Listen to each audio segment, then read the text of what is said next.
Hello everyone, welcome to the channel Statistica hub. तो आज हम अपने लिमिट थ्योरम को आगे कंटिन्यू करते हैं। तो कल हमने पढ़ा था पॉइंट वाइज कन्वर्जेंस। तो सबको याद है पॉइंट वाइज कन्वर्जेंस क्या थी, सीक्वेंस ऑफ रैंडम वेरिएबल क्या थी, वो सारी चीजें याद है? No revert back. Yes sir. या देखो, हाँ या ना तो बोल दिया करो कम से कम, क्योंकि अगर मैं 2-3 बार सेम चीज रिपीट करूंगा तो कोई यूट्यूब वीडियो भी देख रहा होगा तो उसके लिए भी बोरिंग हो जाएगा ना। ठीक है।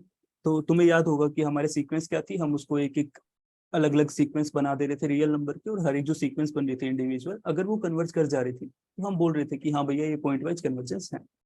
ओके। फिर हमें देखना था ऑलमोस्ट श्योर। तो इसके लिए मैंने तुमको ये एग्जांपल दिया था, मैंने तुमको बोला था ये वाला फोटो देख के जाना, इसको थोड़ा समझ के जाना कि इससे तुम्हें मिल क्या रहा है। तो इससे तुम्हें रफ आइडिया क्या मिल रहा है कि हमारे पास बहुत सारी सीक्वेंस आ रही है। ठीक है। ये हमारे पास एक एक्स था, ये बोल रहे हैं कि ये सारी जो सीक्वेंस है, ये ब्लू कलर वाली, कौन से कलर वाली, ये कौन सा कलर है, I think green, orange. Okay. तो ये जो भी कलर है, ओके, तो हमारे पास क्या है कि बहुत सारी सीक्वेंस थी, ये सारी की सारी कन्वर्ज कर गई इस पॉइंट एक्स पे।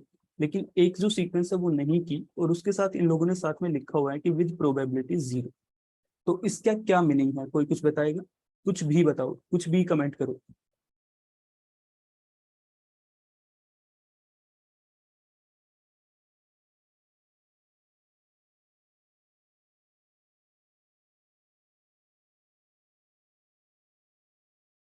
देखो, कल शायद पिछली क्लास में मैंने ये भी बोला था कि पॉइंट वाले से तुम उसको कंपेयर कर सकते हो, तो उससे थोड़ा कंपेयर करके कोई कमेंट ऐड करो, उसमें कुछ भी बोल दो।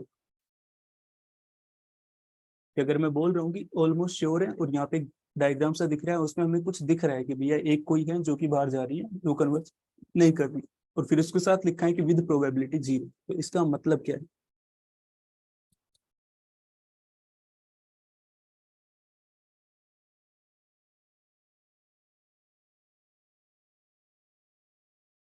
चैट में लिखा था, it means that it will not happen. Okay, चलो, प्रोबेबिलिटी इक्वल टू 0, इसका मतलब इट विल नॉट हैपन। ठीक है, चलो इसी को समझते हैं। अब एक होता है आई एम डैम श्योर, तो इसका मतलब कि हाँ भैया मैं कंप्लीटली श्योर हूँ। एक है ऑलमोस्ट श्योर, तो इसका मतलब कि हाँ हाँ हमारे पास एक चांस है बाउंड्री टच करने का। ठीक है, वेग आइडिया यही था। तो अभी हमने थोड़ी देर पहले पढ़ा था वो पॉइंट वाइज कन्वर्जेंस। तो उसमें हमने क्या क्या देखा था कि भैया हमारे पास जो भी सीक्वेंस आ रहे थे, सीक्वेंस कहाँ से जनरेट हो रहे थे, ओमेगा से। ओके, हमारे पास ओमेगा था जो कि बिलोंग करता था कैपिटल ओमेगा में। ठीक है। अब ओमेगा की बहुत सारी पॉसिबल वैल्यूज हो सकती थी, तो तुम्हारे पास ओमेगा 1 था, ओमेगा 2 था, एंड सो ऑन। ओके। तो अगर मैं ओमेगा का पूरा एक सेट बनाऊं कि भैया ये मेरे पास एक ओमेगा वाला सेट है, सैंपल स्पेस वाला। ओके। अब यहाँ पे तुम्हारे पास एक छोटा सा पोर्शन है कि मान लो, ये मैं पोर्शन कट कर देता हूँ, यहाँ पे कुछ ऐसे ओमेगा हैं सच दैट इन ओमेगा के लिए जो तुम्हारी सीक्वेंस है x omega, this is not converging. Statement समझ में आई कि ओमेगा की जितनी भी पॉसिबल वैल्यू थी उनमें से कोई छोटा सा पोर्शन है, कुछ ओमेगाज है, एक सेट है ओमेगा का। या फिर मैं बोल दूं कि इस ओमेगा का एक सबसेट है, we can say this as a subset, किसके अंदर काफी सारे ओमेगा हो सकते हैं, मैंने सिर्फ एक ओमेगा लिखा है। तो यहाँ पे कुछ ओमेगा है कि सच दैट उनके लिए ये कन्वर्ज नहीं कर रहा है। और उसके बाद मैं बोलता हूँ कि भैया ये जो मेरा सेट है ना, इस सेट की probability, probability that this set exist, इस सेट के एग्जिस्टेंस की प्रोबेबिलिटी, इस सेट को मैं क्या नाम दूं, एन दे देता हूँ। This set existence probability is रफली रफली सी। That's what they are trying to से, कि हमारे पास पूरे सैंपल स्पेस में से कुछ ऐसे ओमेगा होंगे जिनके लिए हमारे पास पॉइंट वाइज कन्वर्जेंस नहीं हो रहा होगा, बट जिन ओमेगा के लिए नहीं हो रहा उनके एग्जिस्ट करने की प्रोबेबिलिटी रफली 0 है। ओके। और इक्वल टू 0 ही है। तो इस केस में हम बोलेंगे कि हाँ मेजोरिटी ऑफ के लिए तो कन्वर्ज कर गया, so we can say it is almost convergence. ठीक है, एक बेसिक डेफिनेशन, बेसिक अंडरस्टैंडिंग ये थी। अब इसकी डेफिनेशन अगर तुम लिखना चाहो तो मैं प्रॉपर स्टेटमेंट लिख रहा हूँ, उसको याद कर लेना, उसको लिख लेना। तो स्टेटमेंट बोलती है कि अगर तुम्हारे पास कोई सीक्वेंस है कि एक्स एन और n greater than equal to 1, ये तुम्हारे पास सीक्वेंस ऑफ रैंडम वेरिएबल है। Okay. Now suppose there exist is set n, जो मैंने अभी सेट बताया, which is basically subset of omega. Omega का एक सबसेट लिया हमने एन। ठीक है। Such that probability that this set will exist, this will be roughly 0, and xn of omega, this will be converging to x omega for all the omega that are belonging to n complement. जो ऊपर मैंने statement समझाई उसी को mathematical format पे लिखा। क्या ये लाइन सभी को समझ में है जो लाइन मैंने लिखी? देखो बहुत मैथमेटिकल सी चीज है, इनको तुमको बोलना भी पड़ेगा।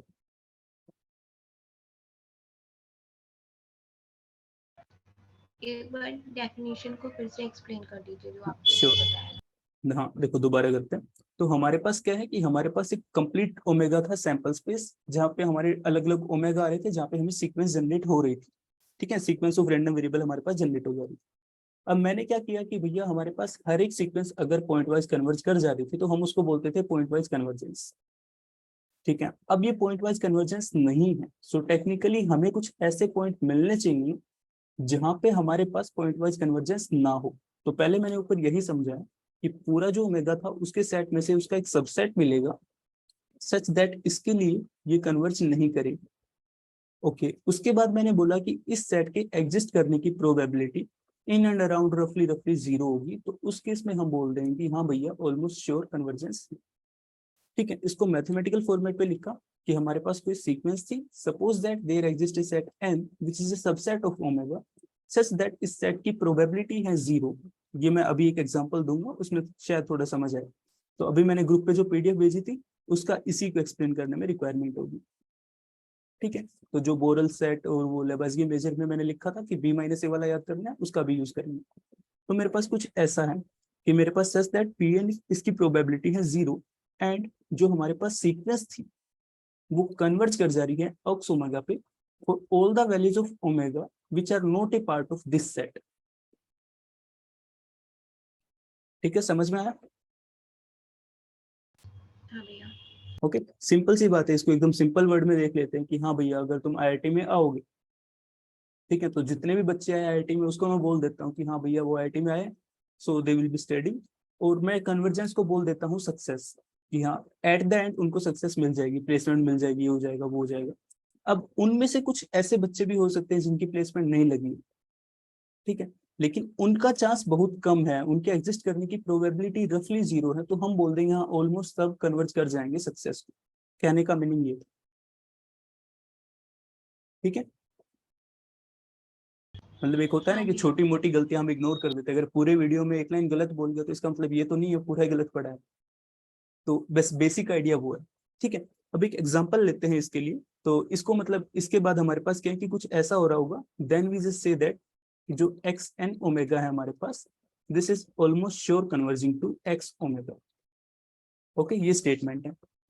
ओके, और इसी के रेस्पेक्ट में तुम एक और चीज लिख सकते हो कि भैया देखो probability of n complement that will come out to be 1। ठीक है, ये तो बेसिक प्रोबेबिलिटी है। ओके, अब इसको समझते हैं एक छोटे से एग्जांपल से। तो एग्जांपल के लिए अगर तुमने फिर से वो नहीं देखा है तो वो देख के आओ, बट अब बस मैं लिखने जा रहा हूँ तो उसको समझना है। ठीक है, तो मेरा सबसे पहले तो मैं ओमेगा ले रहा हूँ, तो ओमेगा को मैं इस बार अनकाउंटेबल सेट ले लेता हूँ। तो हमारा जो ओमेगा है, I am just saying that omega is coming out to be 0 to 1। ठीक है, क्लोज इंटरवल। ओके, और इसके बाद मैं कुछ एक्सन डिफाइन कर देता हूँ कि भैया मेरे पास एक्सन ओमेगा जो है that is coming out to be a raise to the power omega plus, इसको ए की जगह के कर देते हैं क्योंकि ए मैं फिर आगे यूज करने वाला हूँ कि मैं इसको के कोई कांस्टेंट है, ठीक है, plus omega raise to the power n. ये मैंने एक्सन जनरेट कर दिया। ओके, अब तुम्हें पता है कि ओमेगा की वैल्यू यहाँ पे कहीं पे भी हो सकती है, तो इसके ऊपर मैं एक लेबेसगी मेजर डिफाइन करता हूँ कि इसका प्रोबेबिलिटी फंक्शन होता है कुछ ऐसे कि प्रोबेबिलिटी किसी इंटरवल का अगर तुम लिखोगे ओपन इंटरवल का, that will come out to be B minus a. Okay, इसी के ऊपर डिफाइन कर रहा हूँ। उसके बाद अगर तुम क्लोज इंटरवल का भी लिखोगे तो probability of A comma B that will also come out to be B minus A. इसको रेफरेंस के लिए जो मैंने पीडीएफ भेजी है उसको दोबारा से देखना। ओके, ये लेबेसगी मेजर है। इसके जस्ट बाद मैं लिख सकता हूँ कि अगर मेरे पास ए और बी यहाँ पे कंडीशन है, दे बिलोंग टू 0 to 1 और ए इज लेस देन बी, ये दो कंडीशन। तो अब इन दोनों से अगर तुम कंटिन्यूस रैंडम वेरिएबल वाले पॉइंट पे जाओ तो पॉइंट प्रोबेबिलिटी वहां पे 0 होती थी, तो तुम इक्वलिटी लगाओ या ना लगाओ उससे फर्क नहीं पड़ता। याद है ये चीजें? बेसिक प्रोबेबिलिटी, बेसिक मैथमेटिक्स, ठीक है। तो इन दोनों से कंपेयर करूं तो मैं क्या मैं लिख सकता हूँ कि probability of any singleton set, कि मैं अगर ए बोल दूं, this will come out to be 0, and the probability of the singleton set like B, that will also come out to be 0, correct? क्या ये समझ में आया? देखो इसमें कुछ भी डिफिकल्ट नहीं है, ये अभी लेब्रेस्की मेजर हमने यूज किया है, जो पीडीएफ भेजी उसको बस एक बार रीड करना है, वो डिटेल में नहीं पढ़ना है, सिर्फ एक बार रीड करना है, you will get to know. उसके जस्ट बाद मैंने बोला कि अगर मेरे पास कुछ ऐसे मेजर डिफाइन था, तो अगर मैं प्रोबेबिलिटी लिखूं सिंगलटन पॉइंट की, वो 0 आएगी। तो इन दोनों के बीच का भी कोई भी नंबर लोगे उसके लिए भी 0 ही आएगी, सबसे पहला पॉइंट जो तुमको याद करना है, ठीक है। अब आ जाते हैं इसके ऊपर, कि जो हमारी सीक्वेंस मैंने डिफाइन की थी, भैया ये सीक्वेंस डिफाइन की है, अब इसको चेक करना है कि ऑलमोस्ट श्योर कन्वर्जेंस है या नहीं है, या पॉइंट वाइज है या नहीं, ठीक है। तो अगर मैं इसको देखते हुए मेरे को ओमेगा दिख रहा है कि ओमेगा की वैल्यू 0 से लेके 1 के बीच में है, सो बेसिकली वो एक फ्रैक्शनल नंबर होगा, डेसिमल पॉइंट होगा। तो कोई डेसिमल पॉइंट है उसमें उसकी पावर है n, तो अगर मैं उसकी पावर n को बढ़ाता जाऊंगा तो ऑब्वियसली वो चीज कहीं ना कहीं पे 0 की साइड चला जाएगा, कुछ ऐसा नंबर होगा, कोई decimal point raise to the power some power, okay, ये पावर इंफिनिटी की साइड जा रही है। सो टेक्निकली हमें पता है कि ये चीज तो 0 को कन्वर्ज कर जाएगी। तो अगर तुमसे कुछ नहीं भी दिख रहा कि किस चीज को कन्वर्ज करेगा, तो भी एकदम बेसिक नॉलेज से मैं बता सकता हूँ कि रफली हो सकता है कि मेरा एक्स ओमेगा जिसके ऊपर ये कन्वर्ज करेगा, that will come out to be k omega. मैंने के ओमेगा कैसे लिखा ये समझ में आया? मैंने एक ओमेगा की जनरल वैल्यू ली और उसके ऊपर चेक करके देखा कि एन इंफिनिटी होगा तो क्या हो जाएगा। जैसे 1/2 लेके देखोगे तो 1/2 की पावर इंफिनिटी 0, ठीक है। ये पहली ऑब्जर्वेशन थी, ओके। अब तुम मेरे को बताओ कि अगर मैं लिख रहा हूँ कि जो हमारा एक्स एन ओमेगा है, this is converging to x omega, अब इसके ऊपर ये बताओ कि पॉइंट वाइज है या फिर ये मेरे पास सबसे पहला ऑप्शन ये था, दूसरा है ऑलमोस्ट श्योर। तो इन दोनों में से कौन सा होगा और किस पॉइंट मतलब क्या होगा, इसका आंसर बताओ।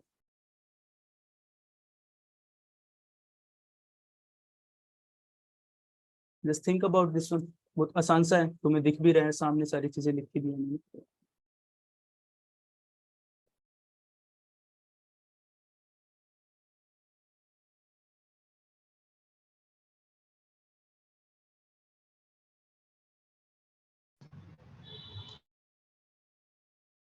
Anyone making any comment? Point wise, okay, दोबारा से सोचो किसी ने पॉइंट वाइज लिखा है। ऑलमोस्ट श्योर ही हाँ, होगा। ये ऑलमोस्ट श्योर होगा। अब क्यों होगा? क्योंकि मैंने अभी अभी ये पढ़ा है।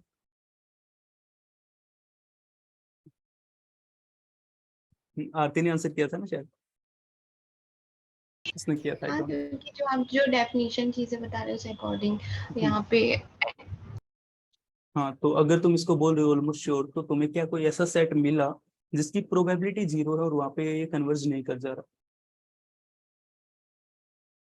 मतलब डेफिनेशन देखो, डेफिनेशन क्या बोलती थी कि हमें एक ऐसा सेट मिलना चाहिए कि उसके एग्जिस्टेंस की प्रोबेबिलिटी 0 होगी, लेकिन उसके ऊपर ये सीक्वेंस है ये कन्वर्ज नहीं करेगी, ऐसा कुछ मिला?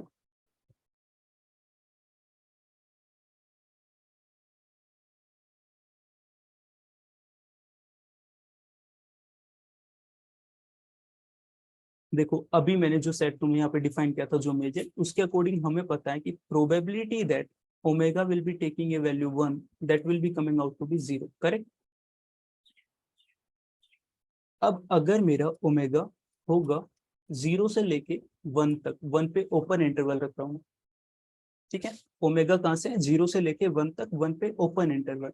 इस केस में क्या होगा, तुम यहाँ पे चेक करोगे तो ये कन्वर्ज कर जाएगा k raise to the power omega पे, करेक्ट। क्योंकि 0 होगा, 0 की power n infinity, that will be 0, okay. 0 से लेके 1 के बीच में कोई भी नंबर लोगे उसकी पावर इंफिनिटी करोगे, that will come out to be 0, तो ये कन्वर्ज कर गया। लेकिन जैसे तुम ओमेगा की वैल्यू को 1 रखोगे, उस केस में क्या होगा, के raise to the power omega plus 1 raise to the power infinity, limiting case,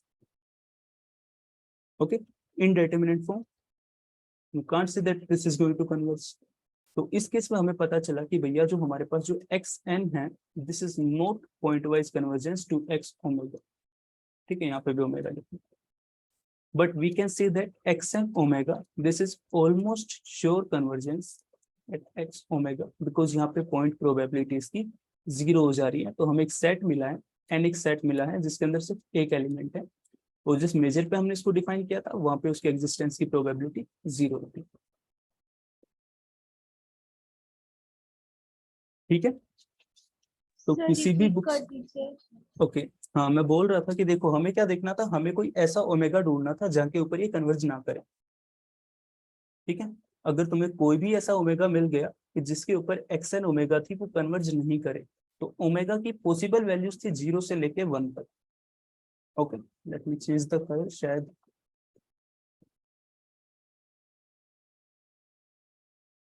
so I was saying कि ओमेगा की वैल्यू हमारे पास 0 से लेके 1 के बीच में कहीं पे भी हो सकती थी, और मैंने जो एक्स एन डिफाइन किया था वो कुछ ऐसे डिफाइन किया था कि k raise to the power omega plus omega raise to the power n।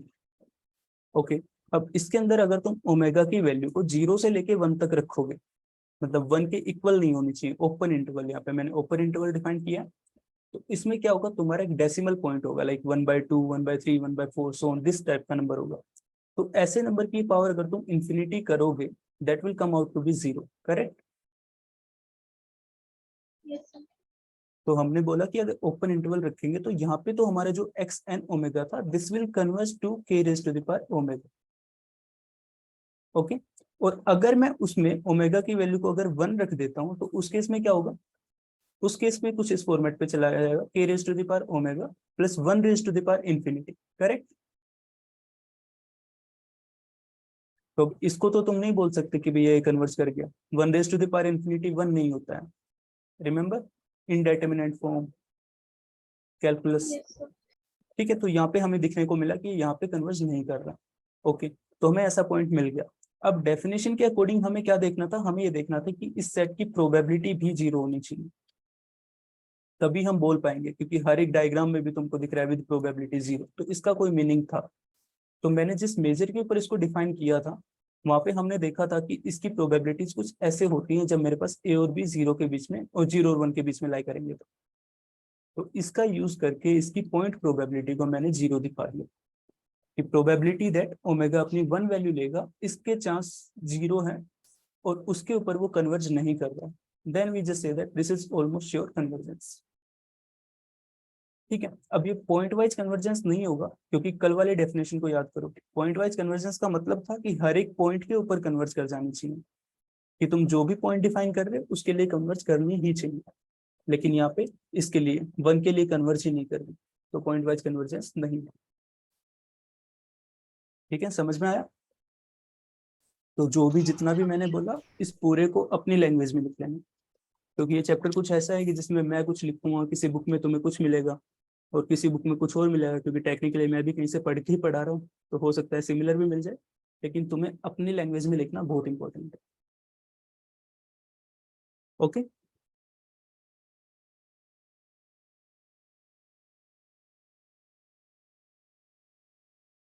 ठीक है, अब आते हैं कन्वर्जेंस इन प्रोबेबिलिटी के ऊपर।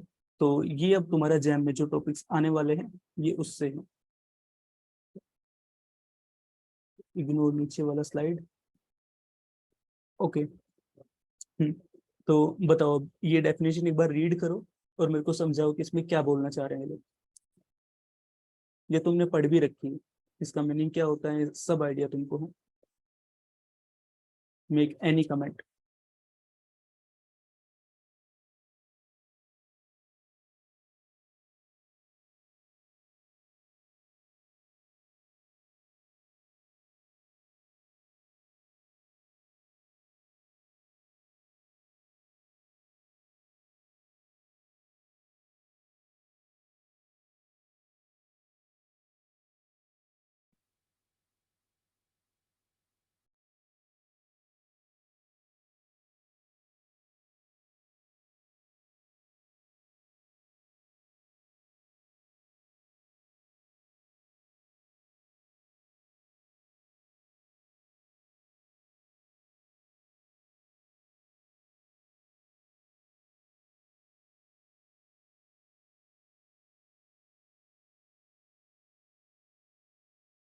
किसी ने सोचा?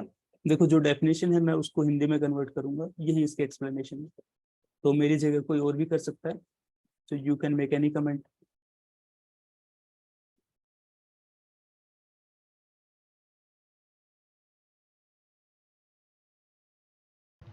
n टेंड्स टू इंफिनिटी पे जो सीक्वेंस ऑफ रैंडम वेरिएबल है xn, वो बहुत ज़्यादा क्लोज, मतलब दोनों के बीच का डिफरेंस बहुत ही ज़्यादा क्लोज कम हो होगा, गया। उसकी प्रोबेबिलिटी 0 टेंड ओके करेगी। ठीक है।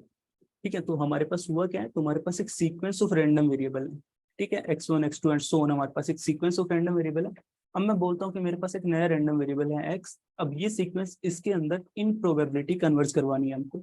तो वो कैसे कर जाएगी, एकदम बेसिक चीज है कि तुम्हारा जो xn है इसकी तुम लिमिट लगा रहे हो कि limit n tending to infinity, and you are just writing probability that xn minus x।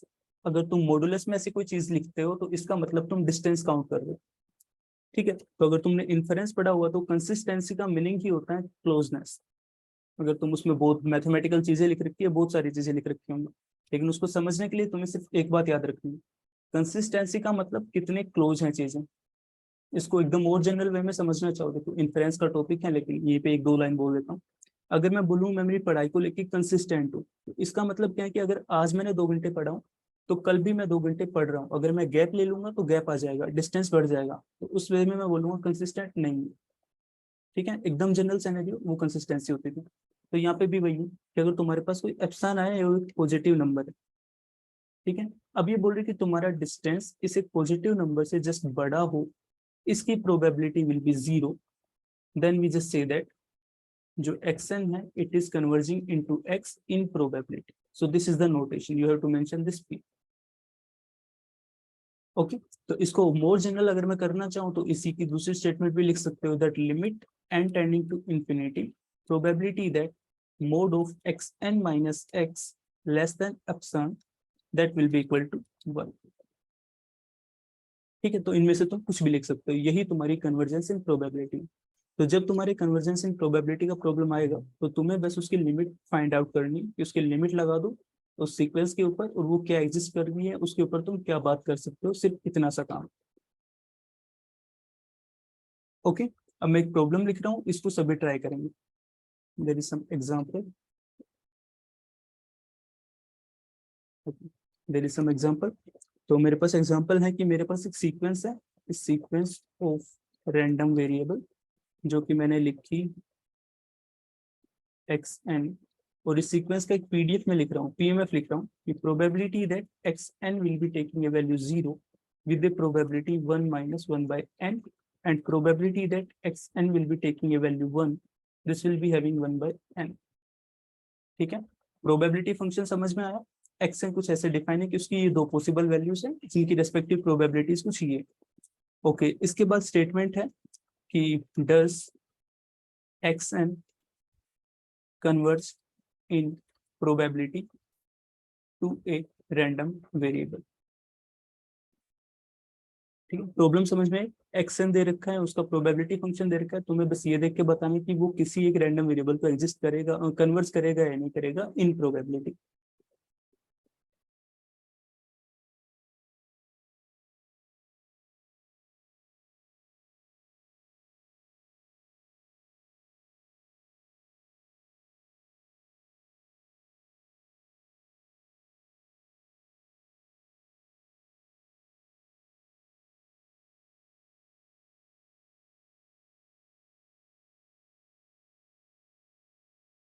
इसमें सोल्व करने का नहीं है, तुम थोड़ा सा ध्यान लगाओ, सीधा आंसर मिल जाएगा।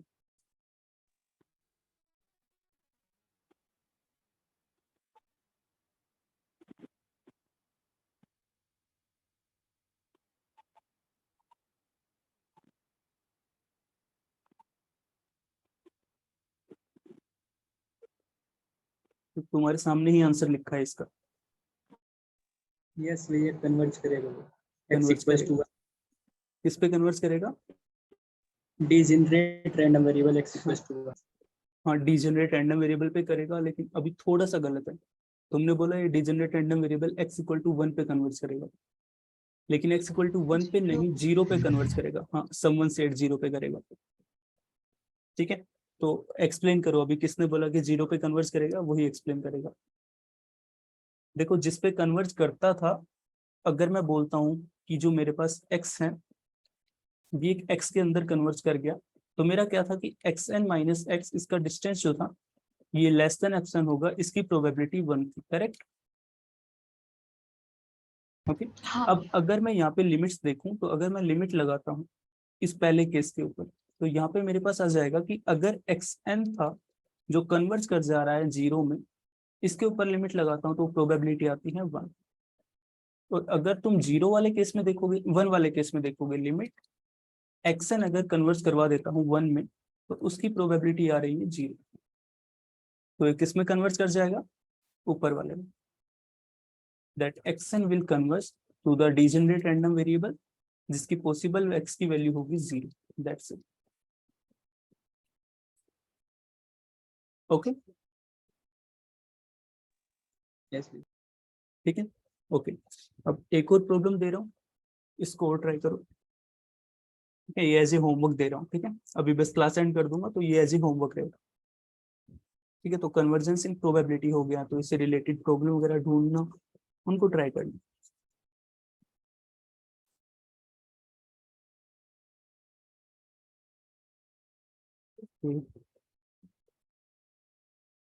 ठीक है, तो प्रॉब्लम लिखना स्टार्ट करो कि तुम्हारे पास कोई सीक्वेंस दे रहा हूँ, question let xn is a sequence of random variable or sequence of IID random variable। ठीक है, और इसके बाद हमें दे रखा है suppose that xn be the maximum, suppose xn equal to maximum of xi's, this converts to theta in probability। Okay, और इस रैंडम वेरिएबल के बारे में भी कुछ दे रखा है कि रैंडम वेरिएबल्स हैं वो यूनिफॉर्म डिस्ट्रीब्यूशन को फॉलो करते हैं 0, थीटा। ओके, ये इंफॉर्मेशन गिवन है कि तुम्हारे पास xn कोई है सीक्वेंस ऑफ रैंडम वेरिएबल जो IID यूनिफॉर्म 0, 1 थीटा से आ रहे हैं। उसके बाद मैं बोलता हूँ कि जो xn है उसका जो मैं मैक्सिमम डिफाइन करूँ एक्साइज का, that will converge in probability to theta. तो इसका आइडिया अगर तुम देखोगे, इसको तुम्हें प्रूव करके देखना है कि ये प्रूव हो रहा है या नहीं हो रहा। लेकिन इसको सीधा सिंपल सोच के देखो कि xn है क्या, एक्साइज की जो मैक्सिमम वैल्यू, करेक्ट। और जो एक्साइज है वो तुम ऊपर से देखो कि वो यूनिफॉर्म 0, थीटा से आ ही रही है, तो उसकी मैक्सिमम जो होगा कि जितने भी पॉसिबल वैल्यूज लोगे n इक्वल टू इन्फिनिटी, तो उसकी हर पॉसिबल वैल्यू तुम ले चुके होंगे, तो टेक्निकली वो उसमें कन्वर्ट कर जाएगा। तो इसका आंसर होगा यस। अब तुम इसको चेक करना है कि यस होगा कैसे। ठीक है, मैथमेटिकल फॉर्मेट पे। ओके,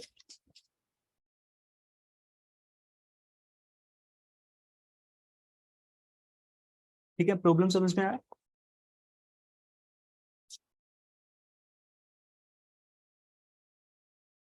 ठीक है, तो आज की क्लास में यही तक था। We will continue from the topic convergence in law और द डिस्ट्रीब्यूशन, और उसके जस्ट बाद हमारे पास आएगा शायद weak law of large number. ठीक है, तो कल की क्लास में ये दो चीजें करेंगे, weak law of large number और कन्वर्जेंस इन डिस्ट्रीब्यूशन, और उसके जस्ट बाद शायद CLT बचेगा, लार्ज लॉ ऑफ नंबर। ठीक है, हो जाएगा, शायद 2 क्लास में हो जाएगा। Okay, okay, then you can just practice about the convergence in probability and जो भी हमने अब तक टॉपिक की, almost sure convergence and step wise point wise convergence. Okay, इसको पढ़ के ओके आना। भैया, ठीक है, चलो, bye then, take care. Bye, thank you भैया। बाय।